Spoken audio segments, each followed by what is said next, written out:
China quando você disse, poxa, a China hoje é o principal parceiro comercial do Brasil e de vários outros países do mundo. E aí, se o pessoal quiser fazer isso em casa, vocês podem jogar no Google. China, principal parceiro comercial dos países. Uma das imagens vai ser um mapa que ele mostra os anos 2000. Em azul tá principal parceiro Estados Unidos e em rosa, meio vermelho, a China. Em 2000, o mundo era americano, colocamos assim. Sim. Se você vem para 2020, tirando só os Estados Unidos mesmo, que eles colocam de uma cor diferente, Canadá e México, que são seus vizinhos, o restante é a China. É o principal parceiro comercial do mundo inteiro. Então, natural que eles vão usar essa força para impor a sua vontade. Lá atrás o Brasil poderia resistir. Hoje não dá para resistir. Aí fica muito claro quando eu vi lá o nome da Argentina, né? Porque os BRICS são esses 5 países que nós já citamos. E aí foram convidados mais 6. Argentina, Egito, Etiópia, Arábia Saudita, Emirados Árabes Unidos e Irã. E aí esse bloco, né, com a entrada dos 6, não sei se todos os 6 irão entrar, o Oliver no começo ele citou que a Argentina, dependendo de quem ganhe, pode escolher não integrar o grupo, porque ele está nitidamente muito mais voltado, né, para o Oriente Médio e Oriente do que para o Ocidente. Mas se todos entrassem, esse bloco econômico teria 30% do PIB global, 46% da produção de petróleo e quase 50% da população mundial. Então, ele ficaria muito relevante, mais até do que o G7. Já vi gráficos comparando o PIB dos BRICS com o PIB do G7, mostrando que já é mais relevante, mas muito puxado por conta de China. E se antes a gente falou que já era um bloco onde havia muita diversidade, agora ficou mais ainda. Porque veja o seguinte, a gente está na era da diversidade. O pessoal fala, poxa, diversidade é bom, né? E eu concordo. Se você tem numa empresa todo mundo economista formado no INSPER, poxa, a atração para o pensamento de manada vai ser muito grande. Tem que chamar alguém da FGV, o economista da FGV, né? Pelo menos. Você chama um cara da FGV, você chama um engenheiro, que não é economista, mas tem uma opinião sobre aquilo. Você chama pessoas que tiveram outras formações, você vai ter uma ideia diferente, vai sair da caixa. Essa é a diversidade boa. Só que é difícil você promover uma diversidade quando você tem pessoas que têm crenças radicalmente diferentes. Por exemplo, eu tenho a crença de que, olha, a mulher pode fazer o que ela quiser. Uma luta que trabalha com o que ela quiser. E vai ter país que vai falar, não, pô, aqui no Irã, a mulher não tem que fazer o que ela quiser. Se ela dançar no TikTok, a polícia dos costumes vai lá e bate nela. Essa é a nossa crença. Então não dá pra você falar, é a cultura do cara. Poxa, pra mim aquilo é uma barbárie. E como é que fica esse país? Até porque, pegando novamente problemas, a gente citou que Índia e China tinham seus estranhamentos. Aí você bota a Arábia Saudita e Irã, que agora tem um acordo de paz graças à China. Sim. Só que aí você bota Egito e Etiópia. E a Etiópia represou o Rio Nilo. Exato. Que é um rio que ele é muito importante pro Egito. E você tem, poxa, mais os Emirados Árabes Unidos. Então começa a virar um negócio assim que você fala, cara, se o pessoal não cuidar direito, se puder entrar armado na reunião, dá problema. Então, aliás, é muito importante você mencionar as tensões entre Egito e Etiópia, mas se a Argentina entrar, você tem a tensão entre Argentina e Irã, que até hoje, né, os líderes da oposição, a Patrícia Bullrich e o ex-presidente Macri chamaram de ferida aberta, porque ainda não há clareza sobre o possível papel do governo iraniano no ataque terrorista em 1994 contra um centro judaico em Buenos Aires, que matou muita gente. E isso é um assunto muito importante na Argentina até hoje, e a Argentina está muito dependente financeiramente do Fundo Monetário, onde os Estados Unidos têm um papel relevante. Então, a Bullrich também disse, olha, a gente não sei se a gente quer tanta proximidade com a Rússia no momento em que a gente precisa renegociar nossa dívida e isso vai ser aí um tema crucial. Então, fica essa questão, se participar do grupo BRICS permite assim ter esse equilíbrio, ou se aquilo será visto como fazer parte de um bloco liderado pela China. Mas essas divergências são reais. Na diplomacia, elas fazem parte do dia a dia, né? A gente às vezes, assim, né, olhando de fora, parece assim, a gente tem uma concordância total com aquele país. Isso quase não existe. Tem divergência entre todos os países. Faz parte, né?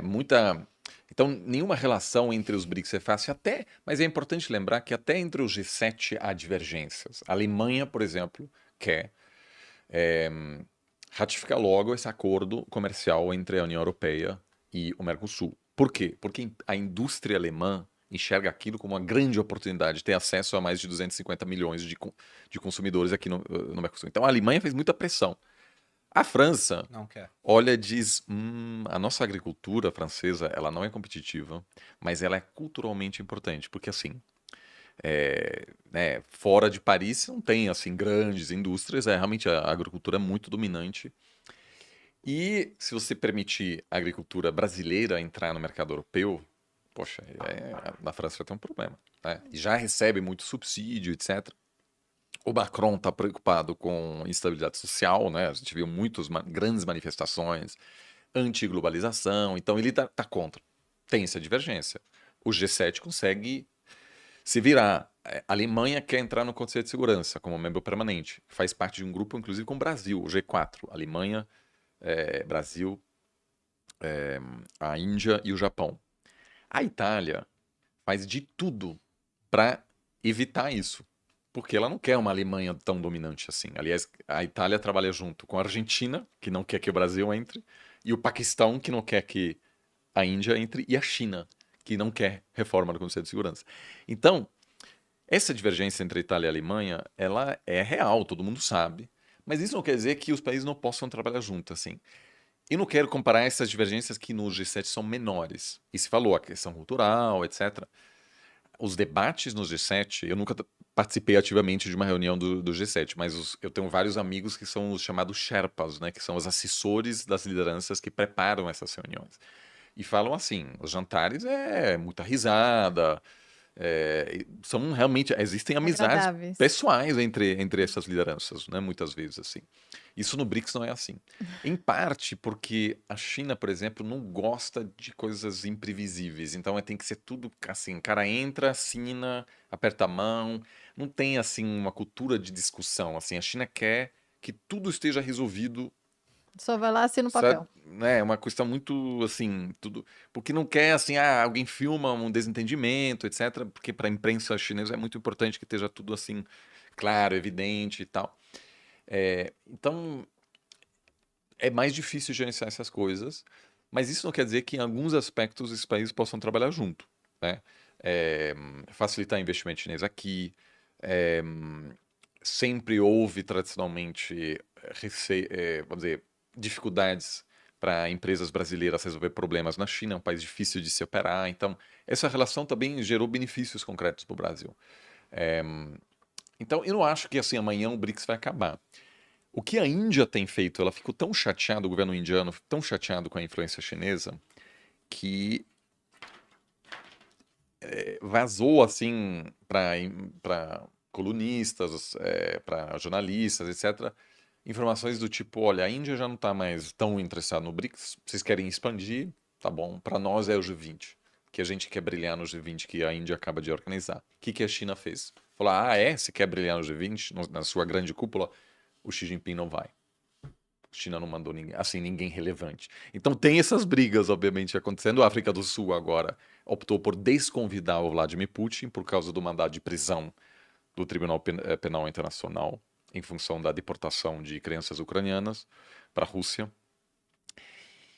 Tinha muita pressão para a África do Sul aceitar a presença do Putin sem prendê-lo, porque a África do Sul assinou o Estatuto de Roma, que obriga o judiciário sul-africano a pedir para a polícia sul-africana prender o Putin, que obviamente teria sido uma situação muito delicada para a África do Sul inteira. Eles falaram, cara, você não pode vir, não dá.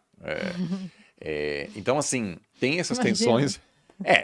Basicamente, assim, o governo sul-africano... Não vem porque a gente vai ter que te prender, não estamos Ou você vem, a gente não vai te prender, ou você não vem porque não tem como... Melhor deixar quieto. Só que é a Constituição sul-africana, a brasileira também. E aí gerou toda essa discussão na semana passada, que o Lula disse, olha, se o Putin vier ao G20 que o Brasil vai organizar no ano que vem, eu garanto que ele não será preso. Só que ele não tem esse poder, porque está na Constituição brasileira que o Brasil assinou o Estatuto de Roma, né? Um integrante pode sair, mas aí precisa de uma mudança da Constituição, e nem está claro se a Constituição brasileira permite você sair de um tratado internacional de direitos humanos. Mas o presidente brasileiro não tem esse poder, é o judiciário que vai, nesse caso, ia acionar a polícia e prender o Putin em Guarulhos, que obviamente não vai acontecer, então, em função disso... É melhor não vir. É melhor não vir. Então, assim, tem todas essas limitações, mas como você disse, é a nossa realidade agora, né? Essa questão assim, vamos juntar os G7, eles vão comandar a economia global, isso não existe mais. Né? A China é fundamental, a Índia é fundamental. Então, a nossa nova realidade assim, por incrível que pareça, eu acho que essa realidade das reuniões BRICS, cheio de problema, diferença cultural, brigas de fronteira, isso é a nova realidade. O século Novo XXI vai normal. ser assim. É, investidor se preocupando, será que uma empresa indiana eu posso investir na China sem interferência geopolítica? Então, eu acho que o Brasil, estando no meio disso, é bom para saber, para assim, fazer parte dessa nova realidade. E Uhum. muitas vezes, é engraçado, eu uma vez participei de uma reunião com especialistas em defesa dos países BRICS. E todos esses países, com exceção da África do Sul, investem muito nas suas forças armadas, eles têm um monte de especialista em temas nucleares. Por quê? Porque a Índia, por exemplo, tem um vizinho que é o Paquistão, já teve uma guerra, uma outra potência nuclear. Tem a China, que também é uma potência nuclear, a Índia também é. Então, assim, tem um monte de gente, assim, fazendo modelo de teoria dos jogos sobre como que a gente evita uma guerra nuclear. E o Brasil senta lá e não tem esse problema, Uhum. né? Não tem ameaça dessa natureza ao Brasil. Então, realmente tem essa diversidade, mas tem um lado positivo disso também. Até